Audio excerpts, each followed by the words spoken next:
Save हम लोग एक सपना हुआ करता था, सुनते थे कि हिमाचल में कश्मीर में सेव की खेती की जाती है। वह सेव की खेती इनके माध्यम से कश्मीर और हिमाचल की खेती हमारे बिहार की धरती वैशाली जिला में शुरू हो गई। प्रेरणा ये हमारी पत्नी से मिली। पत्नी से प्रेरणा मिली आपको? बिल्कुल। बिहार के किसान गेहूं खेती छोड़ के सेव की खेती कर सकते हैं? बिल्कुल बिल्कुल बिल्कुल। आने वाला समय में इसका विस्तार होगा। स्टार्टिंग शुरुआत है ये। शुरुआत है ये साल 2 साल के बाद जो है ना बहुत सारा फैला होगा, बहुत पूरे सारा बिहार में फैल जाएगा सेव। हिमाचल और कश्मीर के सेव का इंतजार नहीं करना पड़ेगा? नहीं करना पड़ेगा। उस समय निकलता भी नहीं है, जिस समय आपका सेव निकलेगा उस समय जो है हिमाचल और कश्मीर में सेव नहीं निकलता भी नहीं है। निकलता नहीं है, कोल्ड स्टोर में उसका रहता है। एक पौधा में कितने केजी सेव मिल जाता है बिहार में? ये तो स्टार्टिंग है। ये तो मान लीजिए फर्स्ट जैसे राउंड मिला है तो इसमें हम किसी में 2 किलो 3 किलो ऐसे। आप टाइम में क्या फैक्टर है, माने 14 महीना में ही जो है सो निकल गया आपका इसमें फल। और एक पौधा कितने सालों तक रहेगी? आम और लीची की तरह जब तक इसका पौधे का विकास सही ढंग से रहेगा, जब तक रोग बीमारी न लगे, आप इस उत्पादन ले सकते हैं। शाहजीपुर को केला के लिए जाना जाता था, अब सेव के लिए जाना जाएगा। बिल्कुल सही। जो लोग सेव का खेती करना चाहते हैं, इस वीडियो को देखने के बाद उनका मन करे कि हम भी सेव का खेती करें, तो उनको क्या करना होगा? अभी हम बिहार के वैशाली में हैं और वैशाली लोकतंत्र की जननी भी रही है। और यहाँ पे हमारे साथ किसान हैं जिन्होंने कश्मीर का सेव वैशाली में उत्पादित किया है। ये किसी परिचय का मोहताज नहीं है। ये हमारे बीच जो हमारे किसान हम लोगों के बीच में अभी हैं, ये परिचय के मोहताज नहीं है। ये वैशाली जिला के माने टॉप 10 फार्मर में अगर किसी किसान का नाम लिया जाएगा, उन किसानों में हमारे जो किसान हैं कृष्णलाल प्रसाद सिंह जी हमारे साथ, उनका नाम आता है। सेव हम लोग एक सपना हुआ करता था, सुनते थे कि हिमाचल में कश्मीर में सेव की खेती की जाती है। वह सेव की खेती इनके माध्यम से हमारे कृषि विभाग, बिहार सरकार, उद्यान निदेशालय के द्वारा, उनके प्रयास, हमारे सरकार के प्रयास के द्वारा, कृषि विभाग के द्वारा, वो कश्मीर और हिमाचल की खेती हमारे बिहार की धरती वैशाली जिला में शुरू हो गई है। इनके प्रयास से आप देख सकते हैं, आप इस पौधे को दिखा सकते हैं हाईलाइट करके कि कितने स्वस्थ रूप में कितना लहलहाता हुआ पौधा है सेव और का। ये सेव का पेड़, ये सेव का पेड़ है ना। अब मैं इस सेव के बारे में बताता हूँ। यह सेव अपने भारत के ही एक महान किसान कहिए, प्रगतिशील किसान कहिए, किसान का नाम है डॉक्टर हरमन डॉक्टर साहब का नाम है हरमन। 1999 में इस सेव की प्रजाति का रिसर्च किया है ना। जो गर्म, वो ठंडे प्रदेशों में ही सेव की खेती की जाती है। सेव जो है हमेशा हम लोग जानते हैं कि कश्मीर में सेव की खेती होती है, हिमाचल में होती है, यानी कि वो ठंडा मौसम में होता है, जहाँ की जलवायु ठंडी होती है वहाँ पे खेती किया जाता है। लेकिन एक किसान अपना दिमाग से, अपने रिसर्च से एक ऐसी प्रजाति का आविष्कार किया रिसर्च में कि वो 1999 में उनके अथक प्रयासों से यह सेव 1999 में रिसर्च में आया। इसका नाम है, जो किसान ने इनका रिसर्च में प्रजाति लाया, उनका नाम था हरमन। इसलिए इस प्रजाति का नाम हरमन 99 दिया गया, यानी कि 1999 में प्रजाति आई, इसलिए इसका नाम हरमन 99 उस किसान के नाम पर हुआ। इस बार वैशाली में टोटल 11 किसानों को आप लोगों ने चयनित किया। हाँ, 2021-22 के चुनाव में तो उसमें 11 किसानों को चयनित किया गया था और सिर्फ यही सक्सेस हुए। आपके पास सफलता आपके सामने है सेव का, और भी किसान 2-3 है ऐसे भी हैं जिनका भी अच्छा है, हद तक इतना बढ़िया नहीं है लेकिन उनका भी ठीक है, उनके भी सेव में फल आया था। लेकिन के पेड़ में गुच्छे में, एक गुच्छा में 10-10, 8-8, 5-5 गुच्छों में फल लगा हुआ था सेव का। वो मेरे पास पिक्चर भी मोबाइल में होगा, मैं जरूरत पड़ेगी तो मैं आपको दे सकता हूँ। और यह सेव जो है इनके प्रयास और कृषि विभाग, उद्यान निदेशालय के सहयोग से वैशाली जिला में ये आप देख पा रहे हैं। और आने वाले वर्षों में इसका और विस्तार किया जाए। आपने खेती किया सेव का, तो क्या परेशानी क्या आई? यहाँ पे लोगों को तो हुजूम लग गया हुआ कि बिहार का सेव खाएंगे पहली बार। वो तो पहले तो लोग माने ये हुआ कि ये माने जो देहात में होता है वातावरण की, कि ये थोड़ी होगा, ऐसे होगा, वैसे होगा, जो जिनको कहना हुआ। फिर अपना किसी से कुछ बोल तो नहीं सकते थे। हमने कार्यक्रम जो है सो शुरू किया, इसका कार्यक्रम शुरू किए। पिलुआ का इस पर जो है बहुत ज़्यादा प्रकोप हुआ। दवा छींटने के बाद जो है सो पेड़ सब मौल गया। थोड़ा चिंतित हुए। चिंतित होने के बाद फिर सोचे क्या करें, तो एक ऐसे ही मान लीजिए कि कोई किसान मिले जो कोई कहे कि इसमें ट्राइकोडर्मा का जो है सो इस्तेमाल किया जाए तो सबसे बेहतर होगा। तो माने बड़े जैविक भी अपने हम रेडी करते हैं, और इसमें जो है सो वो ट्राइकोडर्मा का हम इस्तेमाल शुरू कर दिए, जिससे एकदम साफ, एकदम शुद्ध हो गया। और कभी कभी इसमें एक आध पत्ता जैसे कि जल जाता था गर्मी के दिन में, 42-43 जैसे हो गया, तो उस समय इसमें जो है सो ग्लूकोज का भी छिड़काव चला है। ग्लूकोज का भी? हाँ, और कितने एकड़ में लगाया है आपने सेव का? ये 10 कट्ठा में है। 10 कट्ठे में। जी। और लागत एकड़ में हाँ, लागत क्या आ जाती है? और हमारे जो सरकार द्वारा अनुमानित लागत जो तय किया गया है उद्यान निदेशालय के द्वारा, वह प्रति हेक्टेयर 2,46,000 रुपया एक हेक्टेयर में लागत कॉस्ट है। जो माने किसान के सहयोग के लिए हमारा उद्यान निदेशालय जो है 50% इस पर अनुदान भी दे रही है। जो किसान सेव की खेती करते हैं वो एक हेक्टेयर में कुल लागत खर्च 2,46,000 रुपया, उसका 50% 1,46,000 रुपया किसान को अनुदान दिया जाता है।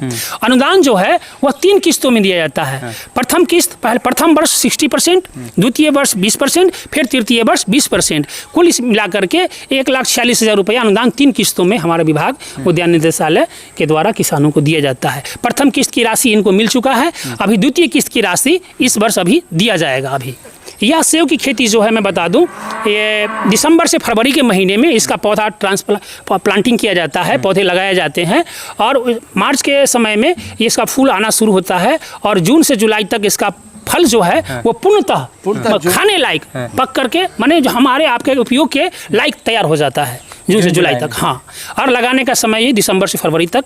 और इसका जो लगाने का तरीका है वह पौधे से पौधे, लाइन से लाइन की दूरी जो है 5 फुट से लेके 15 फुट की दूरी पर किसान अपने अब सुविधा के अनुसार से पौधे लगा सकते हैं इसको। और इसी तरीके से ऊंचा किया जाता है। हाँ, ये लगाने से क्या है कि जो सब लोग इसको ऊंचा करें। लेकिन जिनका अगर मान लीजिए ऊंचा जमीन है तो उनको कोई जरूरी नहीं है ये करने का। थोड़ा सा यहाँ हमें शक हुआ कि इस पर पानी कभी चढ़ जाएगा, कहीं पानी थोड़ा भी बर्दाश्त करने के लिए तैयार नहीं है पौधा। अच्छा।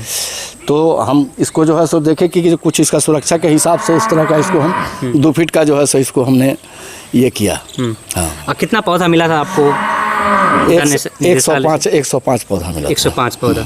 और भी कितने पौधा अपने लगाने में सफल हुआ? 80 पौधा हम लगाए हुए हैं। 80 पौधा कंप्लीट आपके प्लॉट में खड़े मतलब मिलेंगे 80 पौधा यहाँ पे, है ना। और यह स्कीम जो है एक पौधा में कितने केजी सेव मिल जाता है बिहार में? ये तो स्टार्टिंग है। ये तो मान लीजिए फर्स्ट जैसे राउंड मिला है तो इसमें हम किसी में 2 किलो 3 किलो ऐसे। आप टाइम में क्या फैक्टर है, माने 14 महीना में ही जो है सो निकल गया आपका इसमें फल। और एक पौधा कितने सालों तक रहेगी? ये मतलब आम और लीची की तरह जब तक इसका पौधे का विकास सही ढंग से रहेगा, जब तक रोग बीमारी न लगे, आप इस उत्पादन ले सकते हैं। मान लीजिए कि जब फल गया और माने आप लोगों के द्वारा, मीडिया लोगों के द्वारा सब लोगों को जानकारी हुआ तो बहुत सारे लोग आके देखे और अपने को उत्साहित हुए। हम भी उत्साहित हो रहे हैं। वैशाली जो है वो गणतंत्र की जननी बोला जाता है और सेव की जननी भी संभवतः बिहार में पहली बार हुआ है कि बिहार के वैशाली में सेव भी उत्पादित किया जा रहा है। जी, आपके सामने इनका है मेहनत। और ये जो भी किसी भी योजनाएं में जब करते हैं काम, चाहे बगीचा हो, आम का लगाना हो, लीची का लगाना हो। एक समय दौर था जब लीची इनका बगीचा फेमस हुआ करता था। खेती किसानी करना लोग नहीं चाहता है, लोग पागल बोलते हैं, क्या इस समय फायदे का सौदा नहीं है किसानी। आप किन से प्रेरित हुए, कैसे ये सब चीज़ें शुरू हुई? खेती तो हम करते थे, खेती हम करते थे। प्रेरणा ये हमारी पत्नी से मिली। पत्नी से प्रेरणा मिली आपको? बिल्कुल। थोड़ा सा ये बताइए। हाँ, कैसे? हम पत्नी से प्रेरणा मिली, जिससे मान लीजिए कि सब लोगों का पेड़ लग रहा था। हम कहे भाई हमसे नहीं लगेगा, तो कहा कि नहीं, ये कार्यक्रम आपको शुरू करना है और ये जो है सारा खर्चा भी हम देंगे, आप इसको सिर्फ आप शुरू कीजिए। अगर अभी कोई लड़का खेती किसानी करने लगे तो पत्नी नाखुश हो जाएगी, नाराज हो जाएगी। सही बात। आज के दौर में हर पत्नी को ये शौक होता है, उसका ये अरमान होता है कि हमारा पति अब अच्छे जॉब में हो, गांव में ना रहे। हाँ, गांव में ना रहे और सैलरी मंथ मिले। किसान को हर मंथ सैलरी नहीं मिलता है, फसल के हिसाब से इनकम होती है। लेकिन जैसा इन्होंने बताया कि इनको प्रेरणा पत्नी से मिली, तो वो भी मतलब हम क्या कहे, ऐसी देवी होंगी कि वो इस तरह के प्रेरणा इनको दी और ये खेती से जुड़े। तो वो कैसे आपको खेती करने के लिए प्रोत्साहित कर रहे थे? बस प्रोत्साहित, मान लीजिए बगल में जो आम का पेड़ बोले ना कि हमारे परिवार का कहीं लग रहा है, तो इसके लिए हम उतना कोई जागरूक नहीं थे। उसके लिए उन्होंने जागरूक एक जगह किया, एक जगह 2 जगह किया। उसके बाद तो मान लीजिए अपना हमारा रेस बन गया, जो कंटिन्यू करते करते अभी आपके सामने में ऐसे हम आपको मिल रहे हैं। यानी आप अभी जहाँ पर हैं जी, पत्नी ने ही आप देख सकते हैं पूरा, आप देख लीजिए पूरा पेड़ इधर भरा हुआ है। गेहूँ और धान की खेती होती है बिहार में, मकई की खेती होती है। उससे कम खर्च, गेहूँ से हाँ उससे कम खर्च। यानी बिहार के किसान गेहूं की खेती छोड़ के सेब की खेती कर सकते हैं। बिल्कुल बिल्कुल। आने वाला समय में इसका विस्तार होगा। बिल्कुल ये स्टार्टिंग शुरुआत है, ये शुरुआत है। ये साल 2 साल के बाद जो है ना बहुत सारा फैलाव होगा, बहुत सारा बिहार में फैल जाएगा। बिल्कुल पूरा। हरमन 99 वैरायटी स्पेशल बिहार की मिट्टी के लिए हिमाचल और कश्मीर के सेब का इंतजार नहीं करना पड़ेगा। उस समय निकलता भी नहीं है, जिस समय आपका सेब निकलेगा उस समय जो है हिमाचल और कश्मीर में सेब नहीं निकलता नहीं है। कोल्ड स्टोर में उसका रहता है। जिस हाजीपुर को केला के लिए जाना जाता था, सेब के लिए जाना जाएगा। बिल्कुल बिल्कुल। और इसके अलावा आपने 14 एकड़ में आम का बगीचा भी लगा रखे हैं। बिल्कुल।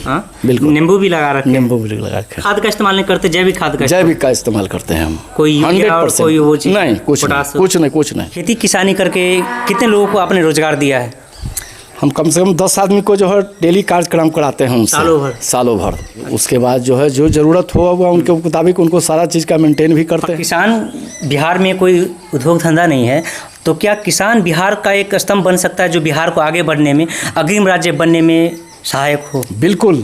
ये मान लीजिए अगर फल फूल मान लीजिए आम हो, सेब हो, लीची हो, जो भी चीज़ किया जाए और इससे मैंने जो कर रहे हैं वो एकदम संतुष्ट हैं। पढ़ने वाले युवक पढ़ाई खत्म करने के बाद जॉब की तलाश में भटकते रहते हैं, देश प्रदेश घूमते रहते हैं। अगर जो लोग सेब का खेती करना चाहते हैं, इस वीडियो को देखने के बाद उनका मन करे कि हम भी सेब का खेती करें जैसा इन्होंने किया है, तो उनको क्या करना होगा?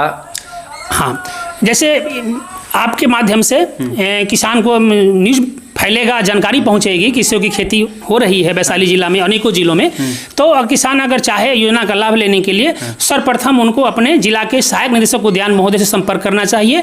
उनसे संपर्क करने के बाद और साथ में उनके जिस प्रखंड के रहने वाले किसान होंगे वहाँ पे उनके प्रखंड में प्रखंड उद्यान पदाधिकारी होंगे, प्रखंड कृषि पदाधिकारी होंगे, कृषि समन्वयक होंगे, उनके माध्यम से जुड़ करके सेब की खेती आप उनके माध्यम से जानकारी प्राप्त करके ले सकते हैं। युवाओं के लिए क्या कहना चाहते हैं जो बिहार से पलायन करते हैं? हम तो युवाओं से कहते हैं कि वो पलायन छोड़ दे और अपने मन को स्थिर करके, और ये जिनके पास जमीन है वो निश्चित रूप से जो है सोई बागवानी का काम करे। फायदा होंगे ना, बहुत फायदा होंगे, तो इससे बढ़ के और हो ही क्या सकता है। आप मान लीजिए कि जैसे आम उपजाइएगा, लीची उपजाइएगा, सेब उपजाइएगा, तो कहने की बात हुआ। सेब के लिए देखिए, सेब के लिए हमारा जो बिहार के 38 जिले हैं, 38 जिलों की मिट्टी जो पहाड़ी एरिया छोड़ के जो भी मैदानी क्षेत्र है वहाँ पे सेब की खेती, हमारे सेब की खेती के लिए सभी मिट्टी उपयुक्त है। हमारा मिट्टी बहुत, ये प्राकृतिक भगवान का दिया हुआ एक मतलब समझिए फल है जो हर प्रकार की फसल हम अपने मिट्टी में, बिहार की मिट्टी में ले सकते हैं। अब दूर हो गए कि सेब कश्मीर और हिमाचल से आएंगे? नहीं, अब बिहार के उत्पादन की वजह से हमारे बिहार के वासी, हमारी जनता खाएंगे। हमारा यह प्रयास आपको कैसा लगा?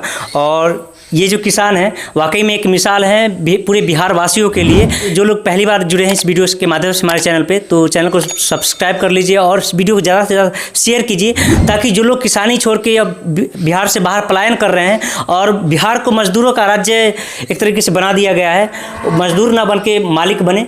बहुत बहुत धन्यवाद।